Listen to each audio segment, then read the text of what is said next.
तो देखिए, आप एग्रीकल्चर संबंधित किसी भी एग्जाम की आप तैयारी कर रहे हो तो आपके लिए ये वीडियो है बहुत उपयोगी होने वाला है दोस्तों। तो आप लास्ट तक बने रहिएगा और आपको किसी भी क्वेश्चन में डाउट कंफ्यूजन रहता है तो आप कमेंट करिएगा दोस्तों। तो अपना सबसे पहला क्वेश्चन है कि प्रोटीन की कमी से कौन सा रोग होता है। जी दोस्तों, प्रोटीन की कमी से कौन सा रोग होता है? प्रोटीन की कमी से कौन सा रोग होता है? भाजपन, पेलाग्रा, क्वाशियोरकर, स्कर्वी। तो देखिए दोस्तों, प्रोटीन की कमी से कौन सा रोग होता है?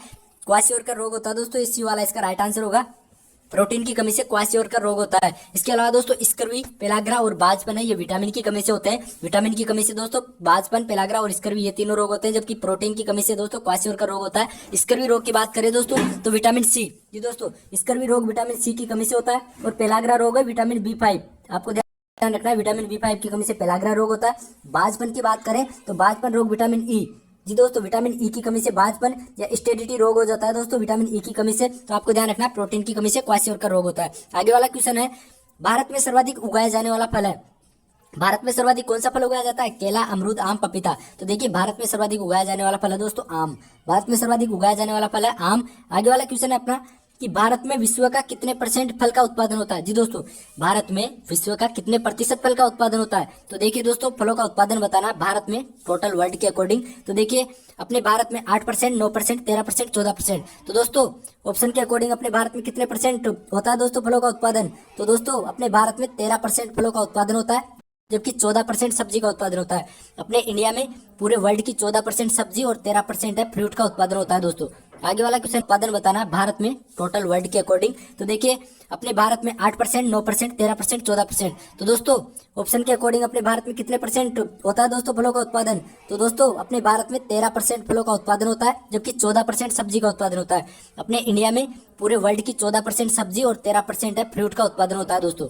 आगे वाला क्वेश्चन है, जी दोस्तों, आगे वाला क्वेश्चन है कि राजस्थान में सर्वाधिक उगाया जाने वाला फल है। जी दोस्तों, राजस्थान में सर्वाधिक उगाया जाने वाला फल बताना है केला, आम, नींबू, वर्गीय फल, अमरूद। तो देखिए, आम तो है अपने इंडिया में सर्वाधिक उगाया जाने वाला फल है, जबकि राजस्थान की बात करें तो राजस्थान में सर्वाधिक उगाया जाने वाला फल है नींबू वर्गीय फल। जी दोस्तों, नींबू वर्गीय फल है राजस्थान में सर्वाधिक उगाया जाने वाला फल है। आगे वाला क्वेश्चन है, NHM राष्ट्रीय बागवानी मिशन की स्थापना कब हुई? जी दोस्तों, NHM है राष्ट्रीय बागवानी मिशन की स्थापना कब हुई? 1984, 1989, 2005 और 2008। तो देखिए, राष्ट्रीय बागवानी मिशन NHM की स्थापना कब हुई थी दोस्तों? 2005 में। आपको ध्यान रखना है, NHM ध्यान से देखना, NHM और दूसरा होता है दोस्तों NHB। जी दोस्तों, दूसरा होता है NHB। ये क्या होता है दोस्तों? राष्ट्रीय बागवानी बोर्ड। जी दोस्तों, NHB क्या होता है? राष्ट्रीय बागवानी बोर्ड, जबकि NHM होता है राष्ट्रीय बागवानी मिशन। इन दोनों को ध्यान रखना है। NHB की स्थापना कब हुई थी? 1984। जी दोस्तों, NHB की स्थापना 1984 में हुई थी, जबकि NHM की स्थापना 2005 में हुई थी। NHB क्या है दोस्तों? राष्ट्रीय बागवानी बोर्ड। ये कहाँ है दोस्तों? इसका मुख्यालय गुड़गांव हरियाणा में है दोस्तों। इसका मुख्यालय NHB का मुख्यालय कहाँ है दोस्तों?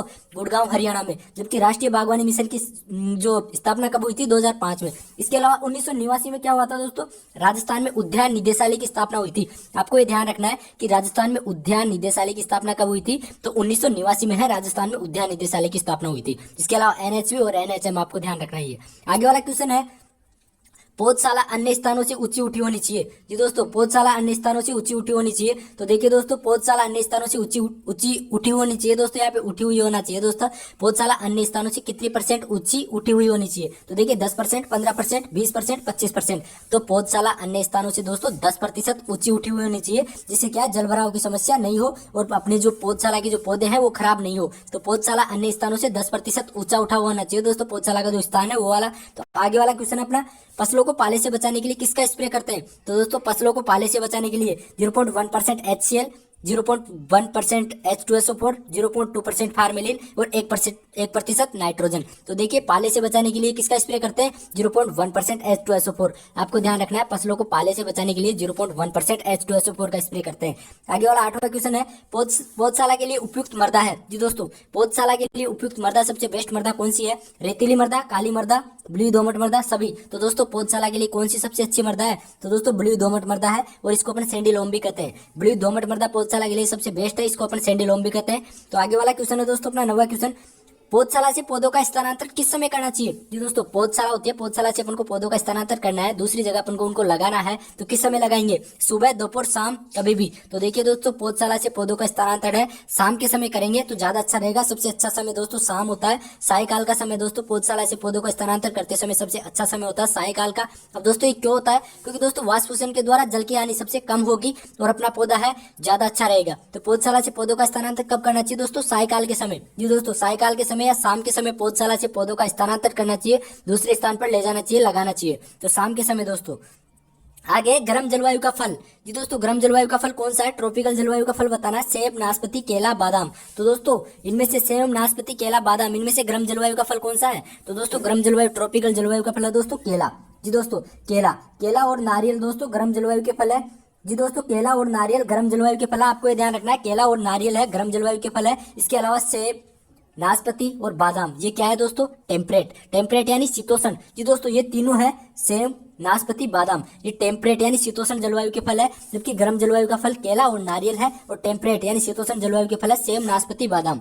आगे वाला क्वेश्चन है, कौन सी विधि में वर्गाकार विधि की अपेक्षा दोगुने पौधे लगाए जाते हैं? जी दोस्तों, वर्गाकार विधि की अपेक्षा दोगुने पौधे कौन सी विधि में लगाए जाते हैं? आयताकार, त्रिभुजाकार, पंचभुजाकार, षटभुजाकार विधि। तो दोस्तों दोगुने पौधे कौन सी विधि से लगाए जाते हैं? तो दोस्तों पंचभुजाकार जो विधि है। जी दोस्तों, पंचभुजाकार जो विधि है, पंचभुजाकार विधि से दोस्तों दोगुने पौधे लगाए जाते हैं। जबकि षटभुजाकार विधि से 15%। जी दोस्तों, 15% अधिक पौधे कौन सी विधि से लगाए जाते हैं? षटभुजाकार से। आपको ध्यान रखना, षटभुजाकार विधि से 15% अधिक पौधे, जबकि जो वर्ग पंचभुजाकार विधि है उससे वर्गाकार विधि की अपेक्षा दोगुने पौधे लगाए जाते हैं। आगे वाला क्वेश्चन है अपना, कलम लगाते समय कलम को उपचारित करते हैं। दोस्तों कलम को किससे उपचारित करते हैं? कलम को अपन लगाते हैं तो किससे उपचारित करके लगाते हैं? IAA, IBA, HCl, H2SO4। तो दोस्तों किससे उपचारित करते हैं कलम को? दोस्तों कलम को उपचारित करते हैं IBA, इंडोल ब्यूटारिक एसिड। जी दोस्तों, IBA से कलम को उपचारित करते हैं। और कितनी मात्रा में लेते हैं दोस्तों? 1000 से 2500 ppm। जी दोस्तों, 1000 से 2500 ppm है इसकी मात्रा लेते हैं दोस्तों, किसकी? IBA की।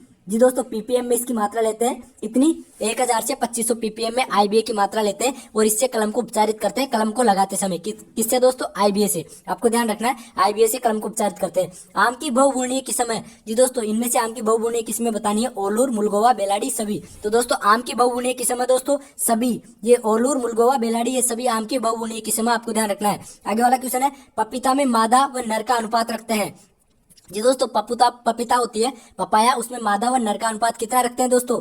1:1, 1:10, 10:1, 10:10। तो दोस्तों पपीता में मादा व नर का अनुपात कितना रखते हैं? 10:1। जी दोस्तों, क्वेश्चन को आप ध्यान से देखिए, मादा व नर, यदि पहले नर होता दोस्तों, जी दोस्तों पहले नर होता तो 1:10 होता, लेकिन दोस्तों पहले मादा है, आपको ये देख लेना है पहले कि पहले मादा है व नर। जी दोस्तों, पहले मादा है व नर, यानी 10 पौधे मादा के और 1 पौधा नर का लेंगे। जी दोस्तों, आपको ध्यान रखना है, 10 पौधे मादा का और 1 पौधा नर का लेंगे। किसमें दोस्तों? पपीता में। पपीता में मादा और नर का अनुपात कितना रखते हैं? 10:1। और यदि दोस्तों आपको ये ध्यान ही रखना है, 10:1 मादा और नर का अनुपात रखते हैं, यानी 10 पौधे मादा के। आगे, मौसम्बी किसकी किस्म है? जी दोस्तों, मौसम्बी किसकी किस्म है? नींबू, संतरा, माल्टा, किन्नो। तो दोस्तों मौसम्बी किसकी किस्म है? नींबू, संतरा, माल्टा, किन्नो। तो दोस्तों मौसम्बी है माल्टा की एक प्रचलित किस्म है, जो महाराष्ट्र की है, प्रचलित किस्म है। जी दोस्तों, महाराष्ट्र की सबसे प्रचलित किस्म है माल्टा की मौसम्बी, महाराष्ट्र की प्रचलित किस्म है दोस्तों। तो आपको ध्यान रखना है, मौसम्बी माल्टा की किस्म है। आगे वाला क्वेश्चन है, केले का प्रवर्धन किससे करते हैं?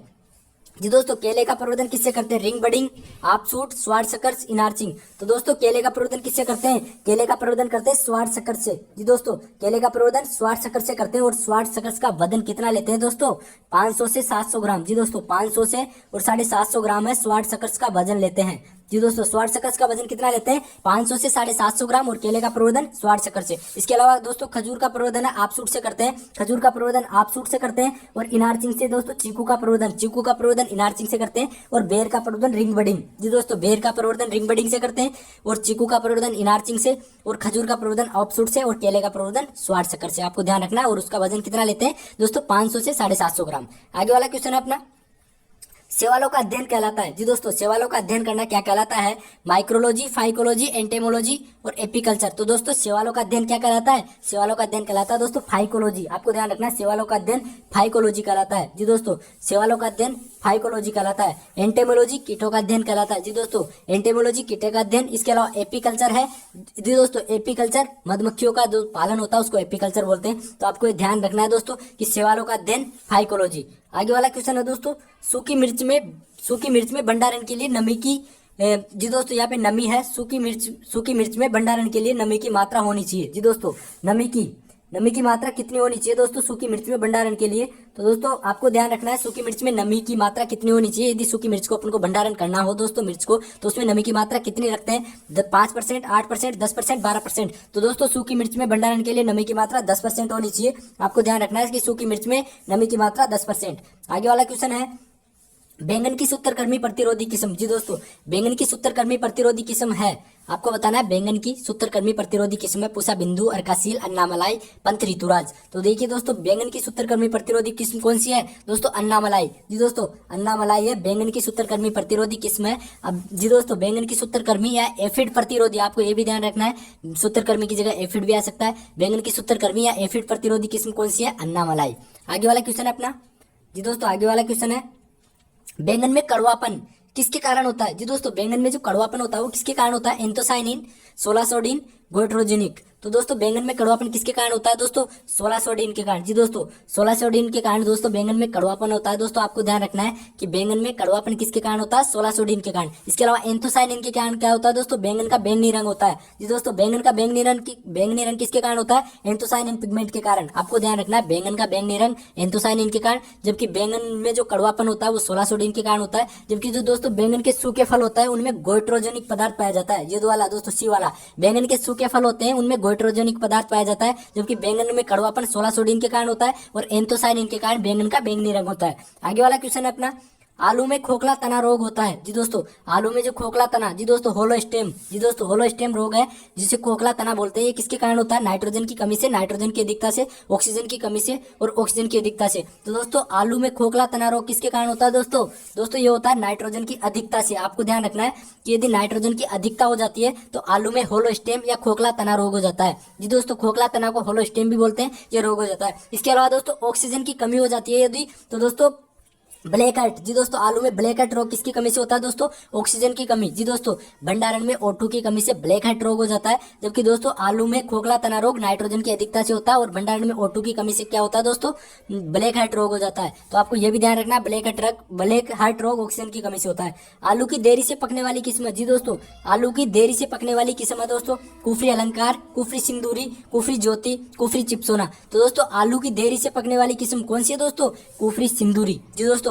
आलू की देरी से पकने वाली किस्म दो है दोस्तों, कुफरी देवा और कुफरी सिंदूरी। तो दोस्तों कुफरी देवा और कुफरी सिंदूरी जो आलू की किस्म है, ये दोस्तों आलू की लेट पकती है, देरी से पकने वाली किस्म है कुफरी देवा और कुफरी सिंदूरी। इसके अलावा कुफरी अलंकार और कुफरी ज्योति है जल्दी पकने वाली किस्म है दोस्तों आलू की जल्दी पकने वाली किस्म कुफरी अलंकार, कुफरी ज्योति, और लेट पकने वाली कुफरी देवा और कुफरी सिंदूरी। इसके अलावा दोस्तों कुफरी चिपसोना फर्स्ट और चिपसोना सेकंड है, ये दोस्तों प्रसंस्करण के लिए बेस्ट है। प्रसंस्करण के लिए सबसे अच्छी किस्म कौन सी है दोस्तों? कुफरी चिपसोना फर्स्ट और कुफरी चिपसोना सेकंड। तो आपको ये ध्यान रखना है कुफरी चिपसोना फर्स्ट और कुफरी चिपसोना सेकंड है, ये प्रसंस्करण के लिए बेस्ट है। और कुफरी देवा और कुफरी सिंदूरी है आलू की दोस्तों लेट पकने वाली किस्म है, और कुफरी अलंकार और कुफरी ज्योति है ये जल्दी पकने वाली किस्म है।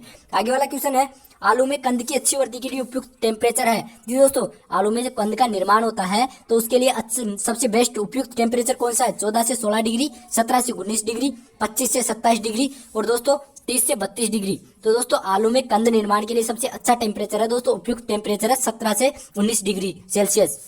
तो आपको ध्यान रखना है आलू में कंद निर्माण के लिए सबसे बेस्ट टेम्परेचर 17 से 19 डिग्री सेल्सियस है। इसके अलावा दोस्तों जो 32 डिग्री टेम्परेचर से 32 से अधिक टेम्परेचर हो जाता है दोस्तों तो आलू में कंद निर्माण की क्रिया रुक जाती है। आपको यह भी ध्यान रखना है कि आलू में जो 32 डिग्री सेंटीग्रेड है उससे अधिक टेम्परेचर हो गया तो कंद निर्माण की क्रिया है रुक जाएगी। तो आपको ये चीज भी ध्यान रखनी है, आलू में कंद निर्माण के लिए तो दोस्तों 17 से 19 डिग्री टेम्परेचर चाहिए, जबकि यदि 32 डिग्री से अधिक हो गया तो कंद निर्माण की क्रिया रुक जाएगी। तो आपको ये भी ध्यान रखना है। आगे वाला क्वेश्चन है, जैव प्रौद्योगिकी द्वारा विकसित टमाटर की प्रथम किस्म है जी दोस्तों। जैव प्रौद्योगिकी द्वारा विकसित टमाटर की प्रथम किस्म कौन सी है दोस्तों? तो देखिए दोस्तों ऑप्शन है पारकर, रोमा, फ्लेवर सेवर और पूसा सदाबार। तो दोस्तों जैव प्रौद्योगिकी जी दोस्तों, जैव प्रौद्योगिकी द्वारा विकसित टमाटर की प्रथम किस्म कौन सी है दोस्तों? ये हो गई फ्लेवर सेवर। कौन सी है दोस्तों?